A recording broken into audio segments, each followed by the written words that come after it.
Planetary Calendar. We're here with the publisher of Planetary Calendar, Carol Cherry. Hello, and I'm here with one of our authors of the Planetary Calendar, Lonnie Diamikas.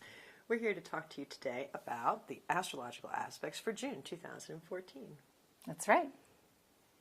It's going to be a much calmer, quieter, more peaceful month than the year has been so far.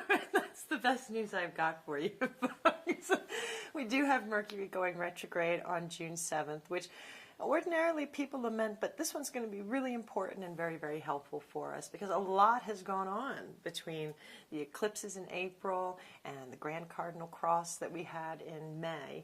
And so now, is our time to go back and rethink and review, make any necessary course corrections, and for a lot of us, just to get some rest. And Mercury retrograde will kind of give us a little bit of an excuse to let things go to voicemail, not checking the email every, 10 minutes, and give us a chance to kind of back off a little bit. Well, even people who don't know a lot about astrology do ask questions about Mercury retrograde. Mm-hmm. And I remember that the last one that we had before this one coming up in June on the 7th was one where there was no middle ground. People either really got the Mercury retrograde and kind of did what they were tasked to do during that period of time, or they just felt completely overwhelmed by it and, basically went to bed and pulled the covers over their head and then wondered why it was so difficult for them. Mm-hmm. But I think you made a good point when we were talking about it before, and that is if you really do what the planet is asking you to do. In other words, it only appears to be going backwards, but that's the time for you to kind of go backwards through your recent activity in your life, clean up loose ends, make sure that, things got done, and following up with things that, you might start something and somebody says, oh, check back with me in a month or something like that. Oh, you totally forgot to do that. This is the perfect time to do that. And the best part of the calendar and what we do is reminding people that this is the appropriate time for you to take this kind of action. Mm-hmm. And maybe it's not the appropriate time to take a different kind of action. It's true. And speaking of retrogrades, we still have Pluto retrograde in Capricorn. We have Neptune turning retrograde on June 9th. We have Saturn retrograde in Scorpio. We have Mars in Libra just freshly direct from being retrograde. So there's been an awful lot of retrogrades this year, and it's all of a piece. We are still in the process of changing and getting with the new deal, pretty much, that the new age of Aquarius brings to us. And so there's a lot of changes, and once we have our personal change inspired by Uranus and Aries, we have to look at our relationships and help them to come along with our new change, and look at our jobs and the way that we act, the things that we do. With that Mars retrograde that we had, that was such a long one, an unusual one. We just don't often have Mars retrograde, and it's retrograde in Libra. So there's been a lot of energy focused on our relationships. With Saturn having been retrograde, there's a lot of personal responsibility, people taking care of themselves, getting rid of bad habits, and working with our relationships so that we can, and it's very important. I mean, this work that we're doing is really setting the stage, and the ramifications are going to be felt for many years. I mean, this is the time to get it right.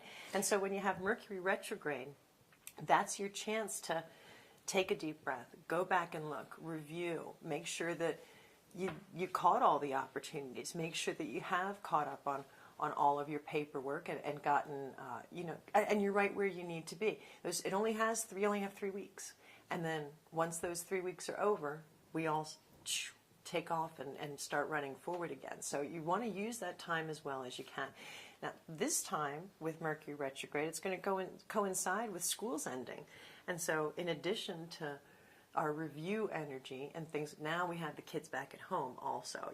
For a lot of people, that makes a big change in our day-to-day life. And we talked about doing family vacation in June, and oftentimes we don't want to travel when Mercury is retrograde, but I have found that the more prepared you are for delays, the better it goes. If you bring a book to the airport, you won't need it. If you forget your book, you're going to need it. So it doesn't matter of being prepared for those delays and having a good time in June with the family. It's important to remember that each planet, when it goes retrograde, you want to make sure that you are addressing those issues that are related to that planet while that is retrograde. So because we're focusing on Mercury at the moment, these are issues with children, with short distance travel. These are anything written, because Mercury controls the written word or communications of all kind.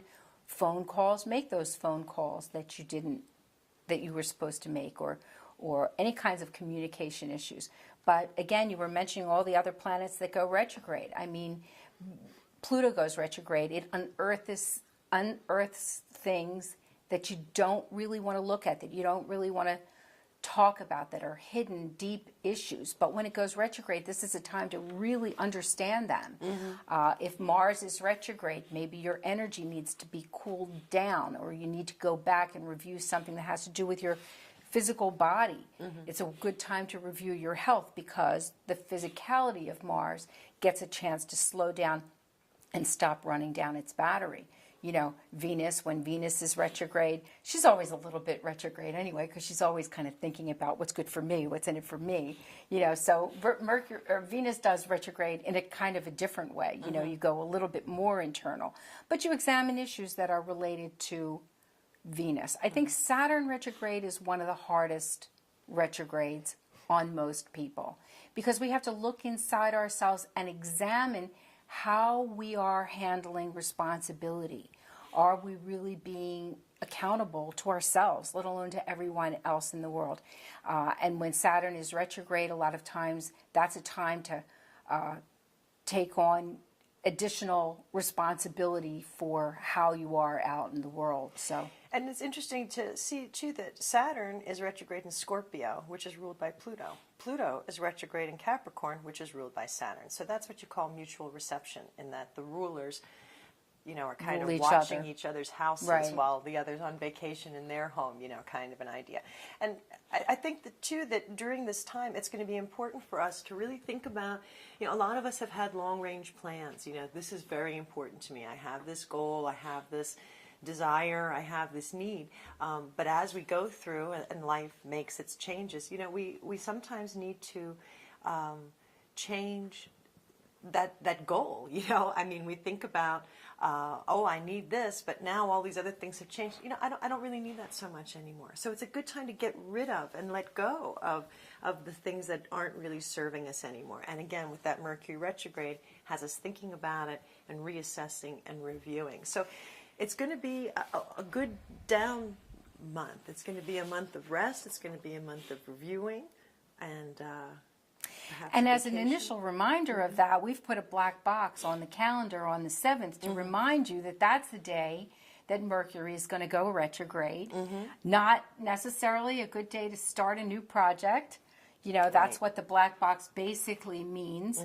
You want to pay attention to the fact that you're not going to start something new, because you would run into obstacles. You might have a hindrance. And of course, with Mercury being retrograde, you know, communications could go awry. So that's not a good day to start anything new. And of course, we've got another black box day on the full moon that immediately precedes that on the 12th. So again, you've got a turbulent kind of a transit, the full moon. It brings things to light, especially at a time when Mercury is trying to squelch things. You know, now you've got the full moon making all those things bigger. You're thinking to yourself, man, I thought I got over this. I thought I handled this. I thought I dealt with this already, but it's right in the middle of the retrograde. So that's going to be a tricky day for you also. You want to make sure you don't start anything new on the 12th either. Exactly. On this day, on the 12th, we have Venus opposing Saturn. And so that's going to have that loving energy. What do I need to be comfortable? Opposite that responsibility energy, and we might feel a push and pull even a few days before and a few days after that full moon on the 12th of, this is what I want to do, but this is what I should do. Exactly. And with Saturn retrograde, you know, we really got to let what we're supposed to do win. It's true. Time around. It's true. Venus has her way a lot of the time. She does. And Venus actually gets along with Saturn very well. I mean, they have a very good supportive energy. And, you know, Saturn is often the one who says, Venus, you're using the credit card a little bit too much. You know, now you've got to pay the bill. So she says, okay, Daddy, but can I use it again next month? So they have a pretty good relationship, but you really need to, understand that Saturn's going to win this one. So Right, right. Now, Venus is in Taurus right now, and will be until June 23rd when it moves into Gemini. So a lot of our Taurus friends get to have their Taurus ruler right there for their solar return this year, which sets the tone for the year ahead for you. And Venus is so happy in Taurus, as we've talked about. But I don't think Venus minds being in Gemini. Something new, something fun, something to think about, something to talk about. Playful.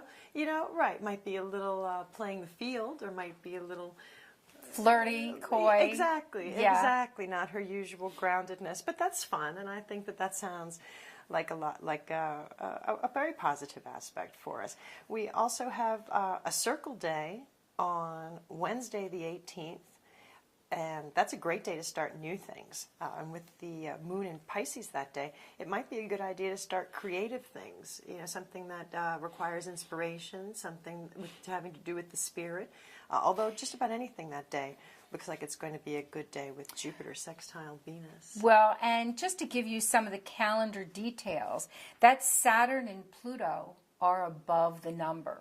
So it's particularly good for people who are either Saturn ruled or Pluto ruled, or if you're doing a project or you want to start something new that is either an endeavor that is ruled by either Saturn or Pluto. And of course, you already mentioned that Venus is sextile Jupiter, so that sort of love of comfort and beauty and ideas is having a good, easy relationship with Jupiter, who is expansive and sort of outward bound and generous. And so that lends itself to these projects as well. It doesn't mean that if you're not Saturn ruled or Pluto ruled or even Venus or Jupiter ruled that you can't start a project, but you've got the help of these kinds of energies for whatever you're trying to do. Right.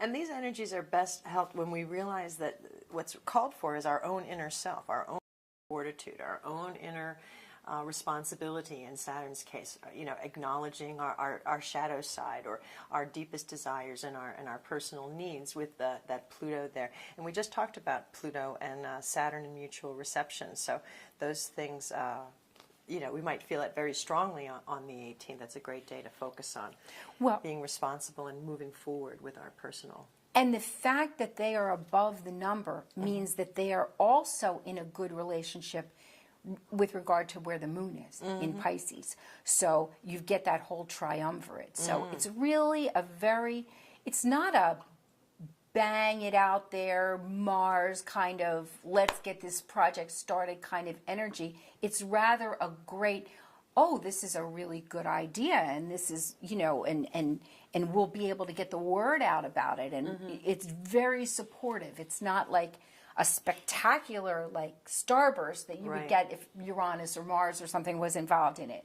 But it's a very, very soft but yet supportive environment for those new ideas. And of course, that brings to a close the sun in Gemini, and we'll be moving into that very sort of soft and nurturing energy of sun in Cancer on the 21st as well, summer solstice. Right. I was going to say on the 17th, we have Mercury moving into Gemini as well. And so that's just the day before that circle day on the 18th. But with Mercury moving into Gemini in retrograde, and when Mercury is retrograde in a ruling sign, it can be, I think, more problematic than in some of the other signs. What do you think? It's sometimes surprising. You would think, in its own sign. I often talk about Mercury retrograde, making the analogy that it's a child walking through a toy store, but his mom is holding his hand a little bit too tight. And in that respect, yes, Mercury would really want to act up because it was retrograde.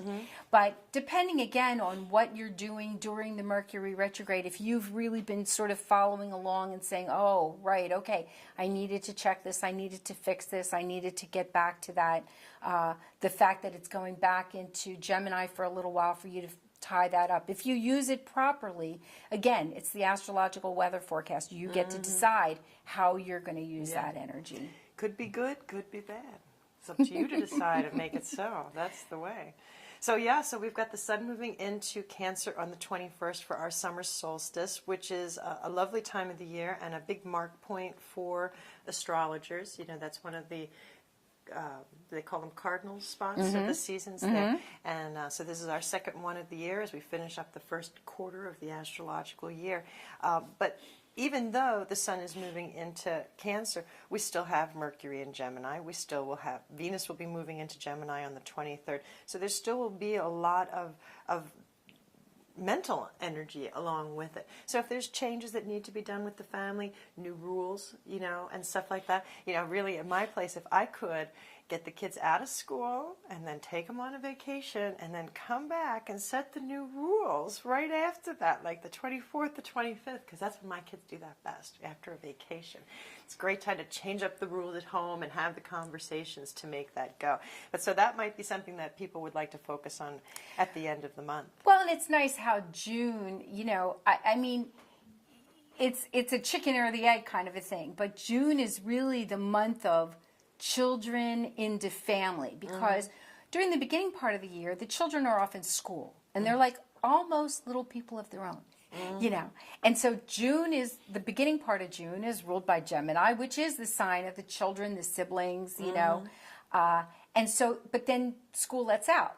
I know out here sometimes we let out in May, but you know that early part of June is often the time when we expect the kids to get out of school. And then they transition into mom as teacher, you know, mom as the center of their daily universe rather than the teacher being there. And so that transition goes into Cancer, Cancer being the sign of the mother in the home. And so you have to transition from, oh, I'm in school with all my friends during Gemini, and then mom has to invite people over for play dates and arrange activities and things like that. So it's kind of beauty. We've talked about it before, and I like to call it the dance of the planets and the seasons and the earth, you know, and the way it harmonizes with all these energies that are sent to us. But it's not by accident that these events occur in these kind of sequences. And it makes you wonder if that's why June weddings were the idea, was that with the sun in Cancer, you know, the family idea, you know, of the June wedding, you know, with the sun in Gemini, you know, it would work for some kinds of couples. Yeah, you know, Gemini is the sign of the twin, you know, so very often if we're looking at wedding charts for people, we kind of steer away from early June dates in Gemini unless they want to do it again. But, or unless they're both individual professionals. Exactly, exactly. If they have specific charts and they have specific ideas about what their marriage is about, you know, like for example, we know a couple that has two very serious different careers, and they actually have two homes, and they crisscross with the homes because one's home is in one area and one is in the other, their work. And so they go back and forth, and it works very well for them. And that's decidedly a couple that would do very well with a June wedding date. And they don't want to have children. And I think more and more you find couples who are not interested necessarily in having children, but are looking to have, you know, both careers do well, and that would be wonderful for them. Exactly. And conversely, if somebody is really set on starting a family, and that's the main push for them to get married, then it's better for them to wait and choose a date that's a little bit later on in June when we have the sun in Cancer, because Cancer is the sign of the home and the family. We have some other holidays going on in June too. I like to include as many as I can. This year we have Ramadan in June, begins on June 28th. We have Shavuot in the Jewish tradition on the 4th of June. And Juneteenth has got to be one of my very favorite holidays on the whole calendar. Juneteenth is the first recognized holiday celebrating the abolishment of slavery in America. And it's lovely to be able to have holidays from such a wide range of traditions, and for such, I mean, we of course have Father's Day, there's Pentecost on the 8th, Father's Day on the 15th, don't forget to call your dad, and then the summer solstice, Flag Day, you know, so there's lots of holidays, lots of reasons to celebrate. National holiday of Quebec is on the 24th, so no meteor showers though in June this year. We usually like to include all the meteor showers, but We do not have one in June this year. I think it's fun that you include all the holidays, and anytime that anybody has an idea of a holiday that's missing, Please they contact. certainly let you know at planetarycalendar.com. But, Absolutely. The first time I saw Juneteenth, I thought, first of all, that's a tongue twister. Yeah. And so I was glad to be able to research that and find out more about that. So it's very interesting. Yeah, it very really interesting. is. If you see a holiday on a calendar that you don't know, look it up and find something about it, because it's a very fun little add-on on the calendar. You can even find the source for all of our holidays if you go to planetarycalendar.com. We have a link to religious traditional holidays, and we take the big ones because there's too many to really include every single one. But all of the ones that are the most important, we do try to include them. Although some of those days, like the 21st, for example, gets pretty crowded. It's hard to include calendar, everything all the time, but we do try to. And again, we do that because to show, the message of the age of Aquarius is that we're all divinely connected. It's also, democracy at work. The ones that get the most votes, they get included in there. So if you send your letters in and ask for it, pretty much we'll get them on there for you. We just added Divine Mother Day. I think that's in March. We just added that for the 2013, 2014 editions and stuff. So yeah, I'm always happy to add holidays. Anytime, just contact me at planetarycalendar.com. I'll be happy to put it in there. I think that I just wanted to mention quickly, there's only one white circle day, but again, it's just a little bit of a reminder. It doesn't mean that some of these other days wouldn't be fine days to start your project. You want to look for a day that has only aspects above the line, and that would be an important thing to look for, and maybe a day when you've got your ruling planet above the number. But this one in particular, the one that we did designate as a white circle day, just really had no impediments whatsoever. Yeah, we also have, there's a lot of information in the calendar too. On the back page we have planting by the moon information, and the 18th also happens to probably be the very best day for planting this June. Moon's in a water sign. Exactly. So if you're in the garden and trying to get the most out of your agricultural efforts, you might want to shoot for the 18th to plant the things. Well, of course, in here we have such a long growing season. That's a second or a third planting that's going to happen there in June, right? It's true. Well, I mean, once it's warm weather, even the kids want to plant the flowers. You just don't want to plant that on a poor day. You want them to, get the thrill of seeing their flowers coming up. Right. So it's always nice to know. Right. So with the 21st, as the sun enters Cancer to begin our summer solstice, we're in the last week of the moon, which can also always be, well, for me at least, it's very draining. It's hard to get your get up and go going off at times in that between the third quarter and the new moon. The new moon will end our month on the 27th, and that happens, of course, when the sun and the moon are conjunct right next to one another. That's why you can't see the moon, because the sun eclipses it, as it were. Well, doesn't really eclipse it, I shouldn't say that, but it's hidden in the bright light of the sun. It yes. is, and I one time got to be down in Bodega Bay and got to see it live. As the sun set, you could still see the moon behind it. It was so pretty, and you didn't have any idea it was hiding back there, until that sunset. Only for a couple minutes you could see it, but very, very beautiful. Exactly. Well, that's exactly what Ralph, our forecast engineer on the calendar, wrote something a little bit about that in the forecast for June. He writes, as we head toward the new moon on the 27th, the passions that raged in the first part of the year continue to lighten up. Now is the time for reflection and discussion. The joy of conversation and companionship rules. Find ways to be out and about, part of your community and your circle of friends. If that circle is small, expand it. With Mars exactly opposite Uranus, random conversations can turn into friendships, and flirting can turn into romance. Store up the good feelings of this pleasant respite, and you will need them for the next month. Yeah, it's been a difficult year for a lot of people, a lot of changes. I mean, those who are excited about the changes and kind of willing to go with the flow are doing pretty well. But those of us who are resisting those changes or are angry at somebody because they have to change, they're the folks who are struggling the most. So get a lot of rest this month. Take it easy. Don't let that Mercury retrograde scare you. See if you can't have some family vacation time and really maximize these aspects, and we'll see you next month.